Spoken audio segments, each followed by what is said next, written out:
ગેરકાયદેસર ક્યાંય આવીને ઘૂસેલા લોકો નથી. અને એ સમયે મ્યુનિસિપલ કોર્પોરેશનની આ હદ નહોતી. કોઈ રિઝર્વ પ્લોટ હોય તો એ આ સોસાયટીના માલિકના રિઝર્વ પ્લોટ થયા ને. અદાણી ટાઉનશીપ બનાવે ને એમાં રિઝર્વ પ્લોટ હોય તો એ ટાઉનશીપની માલિકી થઈ. એ કોઈ સરકાર ત્યાં બુલડોઝર નહીં મોકલે. સુપ્રીમ કોર્ટે વારંવાર કહ્યું છે કે કોઈનું પણ આસિયાનો તોડવાનો સરકારને અધિકાર નથી. જો જરૂર છે પબ્લિક ઇન્ટરેસ્ટમાં વિકાસના કામ માટે તો રહેઠાણ તોડતા પહેલા પ્રિન્સિપલ ઓફ નેચરલ જસ્ટિસ, કુદરતી ન્યાયના સિદ્ધાંતનું પાલન કરો. નોટિસ પૂરતા સમયની આપો.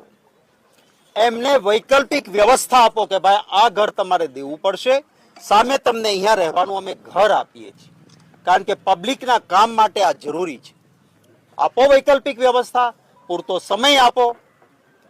આ ગુજરાતનો એક પણ પરિવાર જાહેર જનતાના હિત માટે કદાચ ફરીને બીજે રહેવાનું ઠેકાણું આપશો તો ના નહીં પાડે ત્યાં ફરીને જવા માટેની. પણ કોઈ વૈકલ્પિક વ્યવસ્થા આપી નથી, કોઈ નોટિસ નહીં. કોઈકને એક દિવસની નોટિસ, કોઈને મૌખિક આવીને લીટો તાણી ગયા કે કાલ અહીંયા બુલડોઝર આવશે, અહીંથી હટી જાજો.